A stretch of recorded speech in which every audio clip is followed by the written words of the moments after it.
دور موجود میں دو طرح کی افکار ہیں جو دیکھنے کو ملتی ہیں۔ ایک مخصوص طبقہ ہے جس نے چند عبادات کے مجموعے کو دین قرار دے دیا، باقی معاملات زندگی، کاروبار، طرز معاشرت، لوگوں کے ساتھ رویے، وہ ان کی ترجیح ہی نہیں ہے، وہ اس کو اپنا ایک نجی معاملہ سمجھتے ہیں۔ جس طرح کہ وہ ایک علاقے کے اندر منشیات بھی بیچ رہے ہوتے ہیں اور نماز کے وقت ایک طرف گٹھڑی رکھ کر کے نماز شروع کر دیتے ہیں، تو ان کو اگر کہا جائے کہ صاحب یہ کیا، تو وہ کہتے ہیں کہ یہ ہمارا دین اور یہ ہمارا کاروبار ہے۔ تو انہوں نے دین کو الگ کر دیا اور کاروبار کو الگ کر دیا۔ تو ایک طبقہ وہ ہے، ایک فکر وہ ہے کہ جو مخصوص طرز زندگی کو، مخصوص وضع کو اور چند رسومات کو دین قرار دیتے ہیں، اور رد عمل کے طور پہ جہالت کی وجہ سے ایک دوسرا طبقہ پیدا ہوا جو مخلوق خدا کے لیے خیرخواہی کے جذبات، ان کو فروغ دینے کی کد و کاوش کو دین قرار دیتا ہے، اور اس دین کا نام انہوں نے انسانیت رکھا ہے، حتیٰ کہ وہ دین کے بنیادی ارکان کا نہ صرف مذاق اڑاتا ہے بلکہ اس کو بھی تبدیل کرنے کی آرزو رکھتا ہے۔ آئے دن آپ ایسے لوگوں کی طرف سے جو آرٹیکلز چھپتے ہیں، مضامین چھپتے ہیں مختلف رسائل میں، جرائد میں، اخبارات میں، اور مختلف ہمارے میڈیا کے اوپر جو ٹاکس ہوتی ہیں ان کے اوپر آپ دیکھتے ہیں کہ وہ حج کا کہہ رہے ہوتے ہیں کہ اتنا پیسہ حج پہ لگ رہا ہے، تو یہ پیسہ اگر غریبوں میں بانٹ دیا جائے تو کتنا بھلا ہو جائے غریبوں کا۔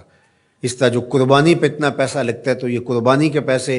اگر غریبوں میں بانٹ دیے جائے تو کتنوں کے گھر بس جائیں گے، کتنی غریب بچیاں جو ہیں ان کی شادیاں ہو جائیں گی۔ اس طرح نماز کے بارے میں وہ کہتے ہیں کہ نماز میں جتنا وقت لگتا ہے یہ ایک مشق ہے،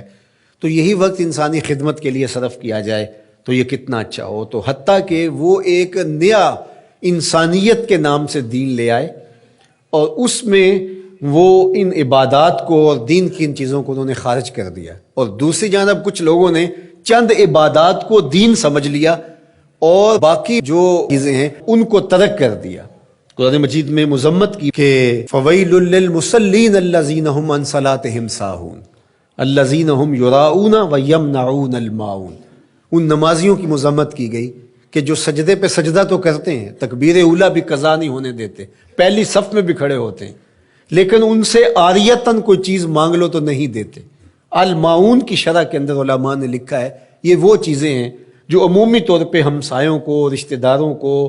اور ملنے والوں کو عاریتاً یا ہبتاً دے دی جاتی ہیں۔ جس طرح آج کے دور کے اندر کسی کو وائپر دے دیں، پانی والا پائپ دے دیں، اسی طرح اور جو چھوٹی چھوٹی چیزیں عمومی طور پہ ہم عاریتاً کسی کو فراہم کر دیتے ہیں، اور یہ ایک اچھے انسانی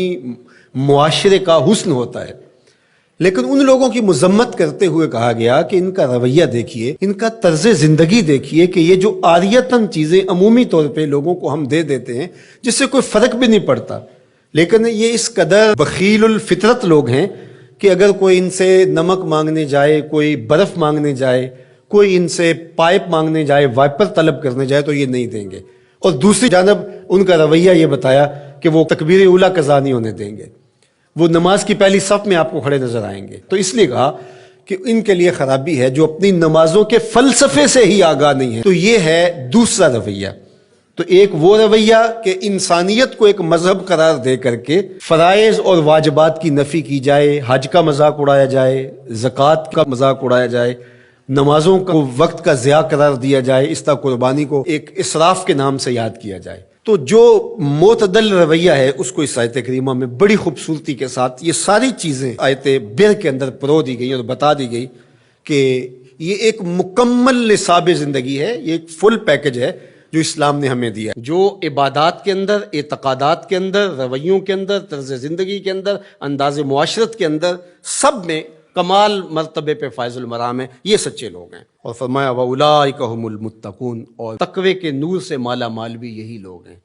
جن کے اعتقادات بھی خوبصورت، جن کے اعمال بھی خوبصورت، جن کے رویے بھی خوبصورت، اور جن کا طرز زندگی بھی خوبصورت۔